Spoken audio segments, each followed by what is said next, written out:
appreciate it. Why don't you go ahead and tell us a little bit about yourself? Well, my name is Jose A Renteria, running for candidate for City Council District 7. I am 36 years old. I have a lot of energy and goodwill to serve my community. I consider that my platform is totally different from all the other 10 candidates. That is why I need the support and the voters to believe in Jose A Renteria, so we can make a change and we can leave the old school behind and give an opportunity for a young individual to actually make a change. I think it's about time. Definitely, we're on board with that. We're some of that young talent is trying to come out here too. You know, I appreciate you taking the time to talk to us. Exactly. So you represent District 7. What is that? This year there's a lot of first-time voters. Yes. And not a lot of people understand these terminologies. And can you tell us a little bit of what District 7 is about and how it works? Well, yes, as you well know, District 7 is the mecca of the import-export business, all the expansion of the main business in Laredo, Texas. So believe me when I tell you that District 7 is a very big and important district as compared to all the other ones. Because you have all the business types there. And I encourage all the young individuals to actually make their voice heard, you know. That's what we want, that's what we need. In fact, I remember, you know, my dad used to tell me, you know, I'm gonna do everything within my power to give you an education so you can have a future. And this is a time where we can have a chance to make a change. Because it is a big deal. It is extremely a big deal. And the same way I'm doing it, I have a philosophy: if you're gonna do something, do it all the way, or else don't do it at all. So most definitely, I encourage every individual to go after their dreams, whether if it's small or big. Go with everything that you have. Don't leave nothing behind. I've been proving it ever since early votings. I've been persistent, dedicated, and hardworking. People have seen it, and I love that, because people know. The same way I'm exposing myself for the hard work, is the same way I'm gonna do it afterwards. So that's the kind of example that I'm setting myself up to.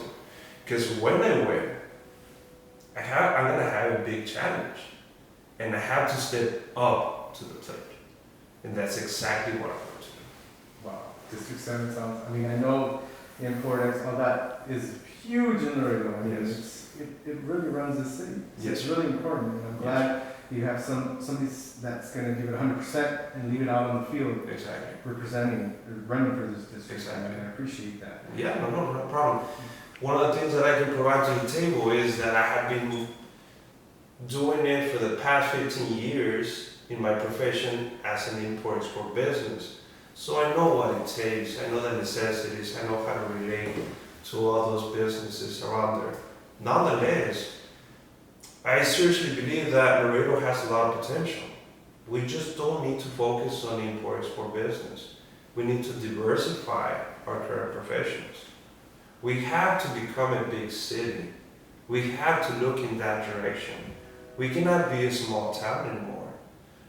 Just imagine what would happen if Laredo would lose its import-export privilege. What would it be? Would it be a ghost town? Just like I have been saying it throughout my campaign. We as parents spend a lot of time and money trying to get our kids an education. But in fact, in reality, we're just exposing them to live out of the city, out of the state, out of the country. Because we don't have so many diversification of professions, and we seriously don't. So one of the things that gave me an opportunity to learn within the import-export business is to create a group of visionary people that can travel and bring other type of businesses to Laredo so we can all prosper in every kind of direction there is. Seriously. That diversify is the key. You know, I can imagine, I bump into, you know, I've lived out of town too because I couldn't find work here. You Yes. know, I feel victim to that too. And I'm blessed that I finally moved back this Mm-hmm. year and I found a job and I see Laredo growing. There's a lot of potential here. You know, there's a lot of potential. And you're right. What would happen if import-exporters got what? Exactly. And I'm glad you see that what's going on, and I'm glad you are on board with diversifying. Yes. Laredo needs it. Yes. And it's here. It's here. There's a lot of talent here. It's now Mhm. we just need to retain it. There's a lot of talent here in Laredo.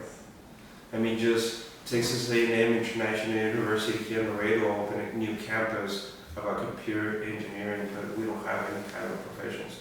So that is a clear example of it, what I'm telling you. And we can have that. I mean, Laredo is a beautiful city with a lot of potential, a lot of talented people. Let's try to use that towards our advantage instead to give that talent to other cities like San Antonio, Houston, Dallas, or any other states where kids, have better opportunities, unfortunately, for the time being. That vision really sets you apart from the competition. Yes, sir. It really does. It elevates you and it speaks volumes of you. Thank you. That is fantastic. to Thank hear. you. So you said, not only that, you even bring some experience from what's going on in this district. you know? Exactly. And you want to expand it and you want to grow it, Yes, sir. diversify it. Yes, most definitely. We gotta give all the strength that we can, because that is the main, source of, income of Laredo, and that's the reality of things.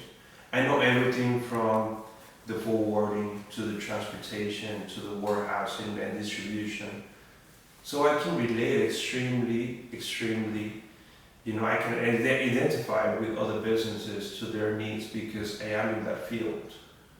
So we can relate, without no confusion. Now, there's a lot of conflict in regards to traffic or issues in regards to traffic.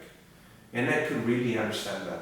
Let me tell you something that really struck me, that really got into my emotional feelings, is that I have always said that we need to have a connection between I-35 and Mines Road. And I believe all the other candidates have that in their platform, which is totally cool. I am up for it as well. And I'm going to continue that path as well. But nobody has ever said that important necessities that are essential in that district, we don't have, like medical clinics, supermarkets, restaurants. We don't have that. Now, the 24 steps close to the Alamo Draft House, its proximity to the doctor's hospital is extremely close. Now you have the other medical clinic from LMC close by. In Mines Road, we don't have those necessities that are very essential. Somebody recently told me that 3 people have passed away in the area of Green Ranch just because the ambulance couldn't get there on time. That is something that is happening right now.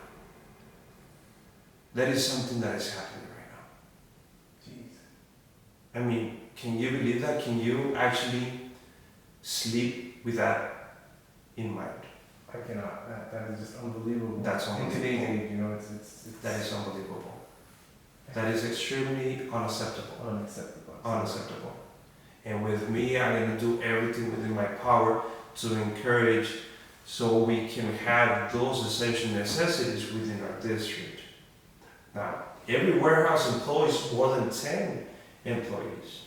If you have restaurants, if you have a lot of different things where they can just be there within that region and they don't have to go all the way to Del Mar Route 20, that could actually reduce the traffic by 8 to 10, 12%. Now, at the current situation, 8% is a lot. So there's a lot more going on than just expanding another road connecting I-35 to Maestro, in my personal opinion. You're definitely right. That's a good observation that Yes, sir. not other people acknowledge Yes, sir. that. So, what else can you tell us about what's motivating you for running towards this District 7? Well, no, actually, my two boys, I have an 11-year-old and a 3-year-old. I want to be a good example for my kids. I want to be that kind of a father that lets them know that if you set yourself a goal, go for it. Whether it's humongous, it doesn't matter. Just go for it, full force, full force. God knows that I have sacrificed so much, economically, time-wise, and emotionally, because it has been a very emotional roller coaster to be running for city council. But I believe in God. I'm very faithful that He set me up for something, so I'm going all the way. I'm going all the way. I'm not stopping. People are seeing it, and I'm extremely happy. So before I die, because everything has a beginning and everything has an end. I was meant to be that kind of person to leave a legacy, whether it's small, whether it's big. I'm gonna leave a legacy and people will remember me for the things that I can do. Now, there is 10 candidates, and some of them are very well known. They have a philosophy as well. Says, I might not be the biggest fish in the pond, but I am a whole new animal. And I'm not leaving here until I show what I can do, and people are gonna know what Jose Renteria is about. That is Jose Renteria. Fantastic. That's a fantastic slogan. Yes, sir. Yes, that's great. That's great. Well, that's really inspirational what you're doing. And Thank you. I wish you luck. Thank you. And honestly, since your vision is just what Laredo needs. Yes, sir. And I'm glad you acknowledge what Laredo needs in its diversification, and especially these areas like you're speaking of Mineville, and the example you're setting for your kids. Yes. That's fantastic. I'm sure it's the knowledge that your father passed on to you. Yes. So I'm glad you're carrying on that tradition. Thank you. And I appreciate that. I hope people see this as well. I am a very humble, simple person, but don't confuse it with stupidity. I'm not stupid. I'm not stupid. I can step up to the plate and make things happen. Definitely. Don't confuse your kindness for weakness. Exactly. You're out here to fight. Yes, sir. You can fight Yes, sir. for the people. That's fantastic. Yes. Great. Any other closing words that you want to tell your voters, and just to inspire them more than you already have? Yes, most definitely. I know that people are really extremely smart. At this point in crisis, they should really consider and analyze the candidates that they want to vote for, because it's not like any other voting election we have had in the past. We gotta break down that rhythm and give an opportunity for a new change. There's a lot of things that are going on that we're not comfortable with, and that are going extremely wrong. We have another set of pandemic, with this winter coming up, we don't know how the COVID is gonna happen.